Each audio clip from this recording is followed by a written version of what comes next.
thing I think I've learned over my many years of studying nutrition, and I think it's the biggest thing that any athlete can do to really uptake their performance, their health, and their recovery, is to lower their fat intake.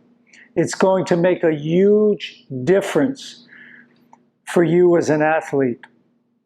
I think understanding which fats to consume and how much to consume can make a huge difference in your performance. First of all, which fats should we consume? I do not recommend any animal-based fats, any animal-based products, okay? Totally plant-based. Avocados, nuts, and seeds are going to be your best sources of fats, fatty acids, the omega-3s and 6s. You're going to get everything you need as far as fat is concerned from those sources. Now, one thing I want you to realize too is that, did you know that watermelon contains fat? Oranges contain fat? All fruits and vegetables contain certain amounts of fat. It's just that we have our overt fats like avocados, nuts, seeds, meat products, things like that. Those are overt fats. But people don't realize that there are healthy, good fats in all fruits and vegetables. Secondly, how much fat should we consume?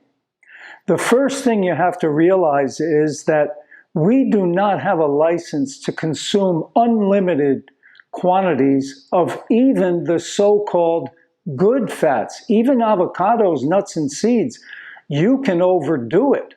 How much do you need? You need enough, and that's it.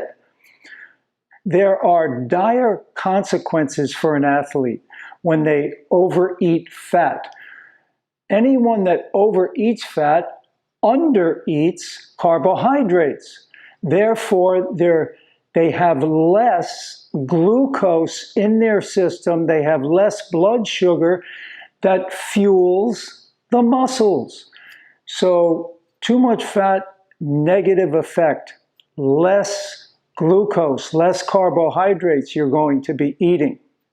Also, when there's too much fat in the bloodstream, it limits oxygen transfer throughout the body. So your muscles, your cells are not getting the oxygen when you're eating too much fat. So this is a double whammy for an athlete. So bringing that fat consumption down is really going to help you. So what is recommended? I recommend 10% of your daily caloric intake come from the good fats, avocados, nuts, and seeds. Now, you may hear nutritionists that'll say we need 30, 35, 40% of our calories from fats. And you have to realize that this number is significantly skewed by the meat and dairy industry lobbying.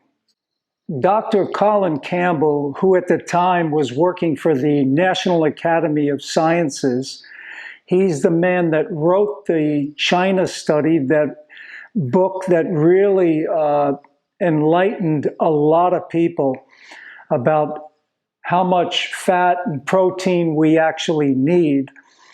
And when he was working for that academy, he did a report and he sent it to the director of the USDA, suggesting a reduction in fat intake.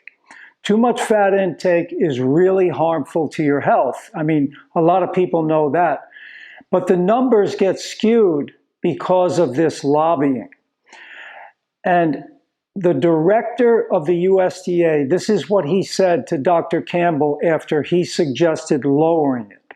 He said, and I quote, "If we went below 30%, consumers would be required to reduce animal food intake. And that would be the death of the report. So it just goes to show how much influence the meat and dairy industry have over a lot of the numbers that you see out there regarding, what kind of foods we should be eating and how much. So the goal is 10% of your daily caloric needs. Now, most people don't understand how little that is. Here's an example.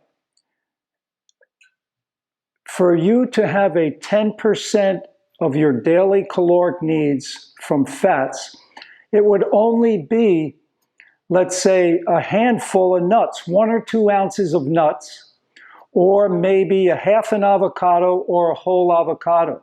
And that's it for the day. Remember, you're going to get fats also in all your fruits and vegetables. But if you're eating fruits and vegetables as the main part of your diet, and then occasionally you're having a little fat from the avocados, nuts, and seeds, your health is going to soar, your performance and your recovery will soar. So that's how little we actually need. So I know it sounds a little extreme maybe if you've never heard this before, but it works. And I know I look thin, but I'm telling you, I was born thin, okay? I've never been more than, I think the most I ever weighed in my life was 160 pounds. So, I'm just a thin person. There are people that are a lot stronger than me and bigger than me that eat this way as well and do very well. They thrive on it. So try it. Try it for a week. What do you have to lose? What I did was years ago, I've been doing this now for 13 years, and I tried it for a week. A week turned into a month into a year, and I've been doing it ever since. So I know it works because I'm in my 71st year. I'll be 71 in December, and I'm still out there playing tennis with young people. So I wish you all the best, and I hope these 5 tips will help you recover better, take your health up a notch, and improve your performance.